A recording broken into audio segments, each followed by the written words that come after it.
Hi అండి, అందరికీ నమస్కారం. Welcome back to our channel veg basket. నేను మీ స్వాతిశ్రీ. వెజ్ బాస్కెట్లో ఈరోజు నేను రాగి దోశ పిండిని ఎలా తయారు చేసుకోవాలో, అలాగే ఒక్క రాగి పిండితోనే మార్నింగ్ హడావడి లేకుండా ఈజీగా 4 రకాల బ్రేక్ఫాస్ట్ రెసిపీస్ని ఏ విధంగా తయారు చేసుకోవాలో తయారు చేసి చూపించబోతున్నానండి. ముందుగా రాగి దోశ పిండి కోసం ఒక బౌల్ తీసుకొని అందులోకి 1 కప్పు మినపగుండ్లను తీసుకుంటున్నానండి. ఇప్పుడు ఇంకొక బౌల్ తీసుకొని అందులోకి 2 కప్పుల రాగులను తీసుకోవాలండి. ఇప్పుడు రాగులలో తగినంత నీటిని చేర్చుకుంటూ రాగులను శుభ్రంగా కడగాలండి. రాగులలో రాళ్ళు ఉన్నట్టు అయితే రాగులను గాలించుకోవాలండి. రాగులను శుభ్రం చేయటానికి రాగులను ఎక్కువసార్లు కడగవలసి వస్తుందండి. నీరు క్లియర్గా వచ్చే వరకు రాగులను శుభ్రంగా కడగాలండి. శుభ్రంగా కడిగిన తర్వాత రాగులలో తగినంత నీటిని యాడ్ చేసుకొని సుమారు 8 నుంచి 10 గంటల సేపు రాగులను నానబెట్టుకోవాలండి. మినపగుండ్లలో కూడా తగినంత నీటిని చేర్చుకుంటూ శుభ్రంగా కడగాలండి. ఇక్కడ మినపగుండ్లను ఎక్కువసేపు నానబెట్టాల్సిన అవసరం లేదండి. సుమారు 3 నుంచి 4 గంటల వరకు నానితే సరిపోతుంది. అందుకే రాగులను సపరేట్గా, మినపగుండ్లను సపరేట్గా నానబెట్టుకోవాలండి. పిండి గ్రైండ్ చేసే 10 నిమిషాల ముందు బౌల్ తీసుకొని అందులోకి 1/2 కప్పు అటుకులను యాడ్ చేసుకొని అటుకులను శుభ్రంగా కడగాలండి. రాగి దోశ పిండిలో అటుకులను యాడ్ చేసుకొని గ్రైండ్ చేసుకోవటం వల్ల దోశ పైభాగం మంచి కలర్తో, అలాగే లోపల సాఫ్ట్గా చాలా టేస్టీగా ఉంటాయండి. అటుకులు కడిగిన తర్వాత తగినంత వాటర్ యాడ్ చేసుకొని అటుకులను నానబెట్టుకోవాలండి. మీరు పలుచటి అటుకులను వాడుతున్నట్టయితే శుభ్రంగా కడిగి డైరెక్ట్గా యాడ్ చేసుకోవచ్చండి. నానబెట్టాల్సిన అవసరం లేదు. చూడండి, ఇక్కడ రాగులు చక్కగా నానిపోయి ఉన్నాయండి. ఇప్పుడు రాగులలో నుంచి నీటిని పూర్తిగా తీసివేసుకోవాలండి.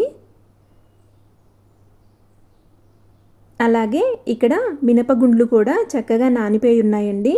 వీటిలో నుంచి కూడా నీటిని తీసివేసుకొని పక్కకు పెట్టుకోవాలండి. ఇప్పుడు ఒక మిక్సీ జార్ తీసుకొని అందులోకి నానబెట్టిన రాగులను తీసుకోవాలండి. ఇందులోకి కొద్దిగా కూలింగ్ వాటర్ని యాడ్ చేసుకోవాలండి.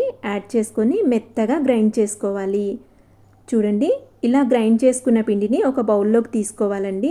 అలాగే మిగతా రాగులను కూడా మెత్తగా గ్రైండ్ చేసుకొని ఒక గిన్నెలోకి తీసుకోవాలి. ఇప్పుడు ఇదే మిక్సీ జార్లోకి నానబెట్టిన మినపగుండ్లను తీసుకోవాలండి. అలాగే నానబెట్టిన అటుకులను కూడా యాడ్ చేసుకొని కూలింగ్ వాటర్ యాడ్ చేసుకొని మెత్తగా గ్రైండ్ చేసుకోవాలండి. మిక్సీలో గ్రైండ్ చేస్తున్నప్పుడు కూలింగ్ వాటర్ యాడ్ చేసుకొని గ్రైండ్ చేసుకుంటే మిక్సీ హీట్కి పిండిలోని జిగురు పోకుండా ఉంటుందండి. ఇలా గ్రైండ్ చేసుకున్న మినపపిండిని రాగి పిండి తీసుకున్న బౌల్లోకి యాడ్ చేసుకోవాలండి. ఇప్పుడు మినపపిండి, రాగిపిండి రెండూ కూడా బాగా కలిసేటట్టు కలుపుకోవాలండి. ఇలా కలుపుకున్న పిండి గిన్నెను ఇక్కడ నేను ఒక బేషన్లోకి వాటర్ తీసుకొని ఆ వాటర్లో పెట్టి రాత్రంతా కూడా పులియబెడతానండి. ఇలా పెట్టడం వల్ల పిండి అనేది ఎక్కువగా పులియకుండా తక్కువగా పులుస్తుందండి. వాతావరణంలో వేడి ఎక్కువగా ఉన్నప్పుడు, ఉక్కపోతగా ఉన్నప్పుడు పిండి ఎక్కువగా పులుస్తుందండి. అలా ఇష్టపడని వారు ఈ విధంగా చేస్తే పిండి అనేది చాలా బాగుంటుందండి. ఎక్కువగా పులియటం ఇష్టపడేవారు పిండిని డైరెక్ట్గా బయట పెట్టేసుకోవచ్చండి. చూడండి, ఇక్కడ ఓవర్ నైట్ తర్వాత పిండి ఈ విధంగా ఉంది. ఒకసారి పిండిని బాగా కలిసేటట్టు కలుపుకోవాలండి. పిండి మొత్తం ఒకేసారి వాడుకుంటాము అనుకుంటే సాల్ట్ యాడ్ చేసి బాగా కలుపుకోవాలండి.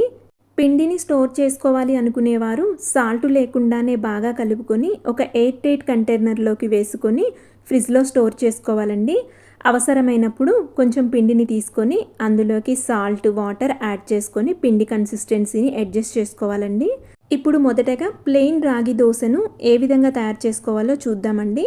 దీనికోసం ముందుగా ఒక బౌల్ తీసుకొని అందులోకి తగినంత రాగి పిండిని తీసుకోవాలండి.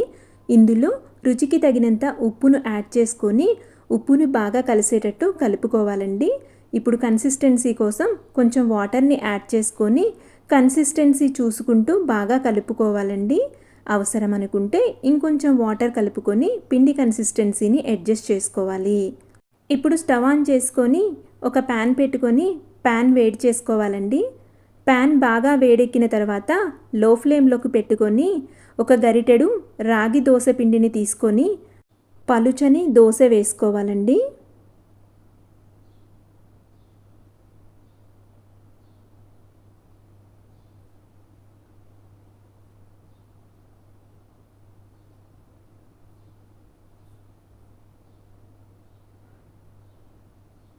దోశ వేసుకున్న తర్వాత హై ఫ్లేమ్లోకి పెట్టుకొని అంచుల వెంట నూనెను యాడ్ చేసుకోవాలండి. చూడండి, ఇక్కడ దోశ ఒకవైపు కాలిందండి. రెండో వైపు కూడా ఇష్టపడేవారు దోశను రెండో వైపు తిప్పుకొని కాల్చుకోవాలండి. లేదు అనుకుంటే ఇలా డైరెక్ట్గానే ఒకవైపు దోశను కాల్చుకొని ఒక ప్లేట్లోకి తీసుకోవాలండి.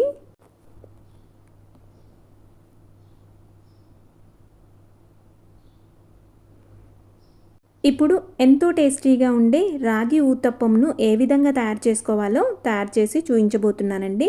దీనికోసం వేడెక్కిన దోశ పెనంను లో ఫ్లేమ్లోకి పెట్టుకొని ఒక గరిటెడు రాగి దోశ పిండిని తీసుకొని కొంచెం మందంగా స్ప్రెడ్ చేసుకోవాలండి.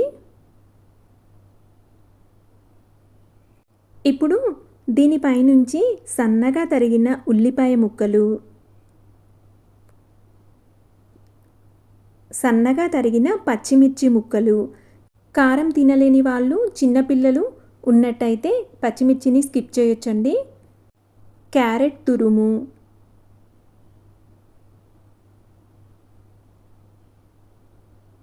సన్నగా తరిగిన కొత్తిమీర, సన్నగా తరిగిన కరివేపాకు, కొంచెం జీలకర్రను యాడ్ చేసుకోవాలండి. ఇప్పుడు అంచుల వెంట నూనెను కూడా యాడ్ చేసుకోవాలండి.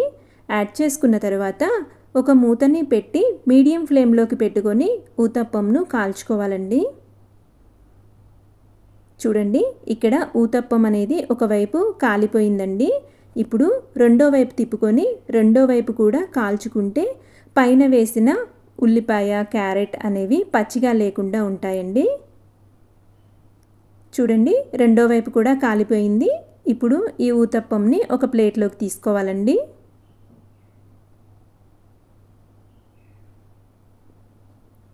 ఇప్పుడు రాగి గుంట పొంగలాలను ఏ విధంగా తయారు చేసుకోవాలో తయారు చేసి చూపించబోతున్నానండి.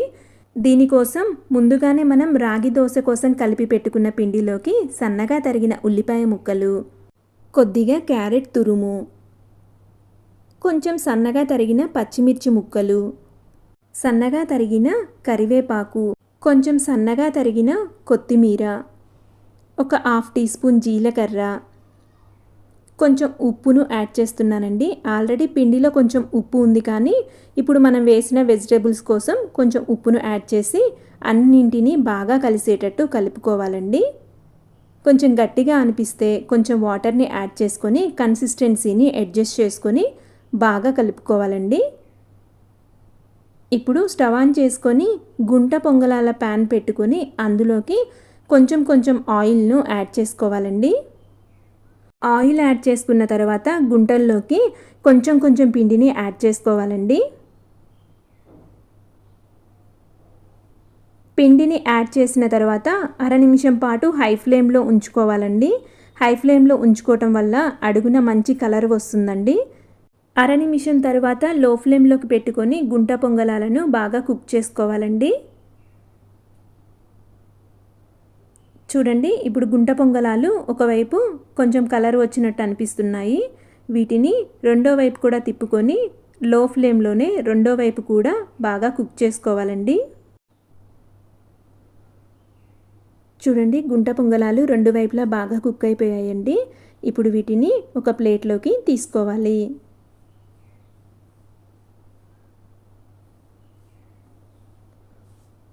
ఇప్పుడు ఉల్లికారం రాగి దోశ ఏ విధంగా తయారు చేసుకోవాలో తయారు చేసి చూపించబోతున్నానండి. దీనికోసం ముందుగా ఒక చిన్న రోల్ తీసుకొని అందులోకి 2 ఉల్లిపాయలను 4 భాగాలుగా కట్ చేశానండి. ఇప్పుడు రోట్లోకి ఉల్లిపాయ ముక్కలను యాడ్ చేసుకొని ఉల్లిపాయ ముక్కలను కచ్చాపచ్చాగా దంచుకోవాలండి. ఉల్లిపాయ ముక్కలన్నీ కూడా కచ్చాపచ్చాగా దంచుకున్న తర్వాత హాఫ్ టీ స్పూన్ జీలకర్ర, మనం తినే కారానికి తగినట్టుగా కారం, రుచికి తగినంత ఉప్పు యాడ్ చేసుకొని ఉప్పు, కారం ఉల్లిపాయ ముక్కల్లో బాగా కలిసేటట్టు బాగా దంచుకోవాలండి.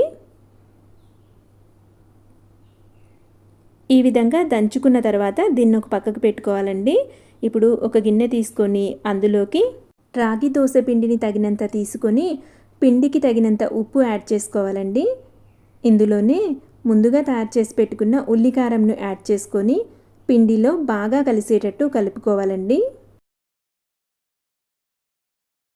పిండి మరీ గట్టిగా ఉన్నట్టయితే కొంచెం వాటర్ని యాడ్ చేసుకొని పిండి మరీ గట్టిగా మరీ లూజ్గా లేకుండా కరెక్ట్ కన్సిస్టెన్సీలో ఉండేటట్టు పిండి కన్సిస్టెన్సీని అడ్జస్ట్ చేసుకోవాలండి. చూడండి, ఈ విధంగా బాగా కలిపి పెట్టుకొని పక్కకు పెట్టుకోవాలండి. ఇప్పుడు స్టవ్ ఆన్ చేసుకొని ప్యాన్ పెట్టుకొని ప్యాన్ వేడెక్కిన తర్వాత ముందుగా కలిపి పెట్టుకున్న ఉల్లికారం రాగి దోశ పిండిని తగినంత తీసుకొని పలుచని దోశలాగా స్ప్రెడ్ చేసుకోవాలండి. పిండిలో ఉల్లిపాయ దంచి వేసాం కాబట్టి పూర్తి గుండ్రంగా దోశ అనేది ఉండదండి, కొంచెం అటు ఇటుగా ఉంటుంది.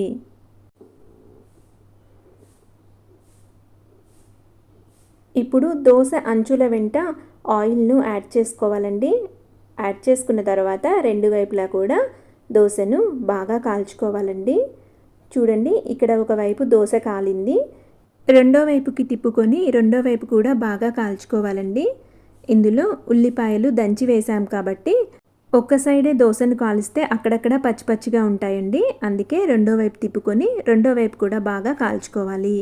చూడండి, రెండో వైపు కూడా బాగా కాలింది. ఇప్పుడు ఈ దోశను ఒక ప్లేట్లోకి తీసుకోవాలండి. అంతేనండి, ఉదయం ఎటువంటి హడావిడి లేకుండా ఎంతో హెల్తీగా తయారు చేసుకునే 4 రకాల రాగి బ్రేక్ఫాస్ట్లు రెడీ అయిపోయాయండి. రెసిపీ నచ్చినట్టయితే లైక్ చేయండి, షేర్ చేయండి, కమెంట్ చేయండి. ఇటువంటి మరిన్ని రెసిపీస్ కోసం నా ఛానల్ను తప్పకుండా సబ్స్క్రైబ్ చేసుకోండి. Thank you for watching.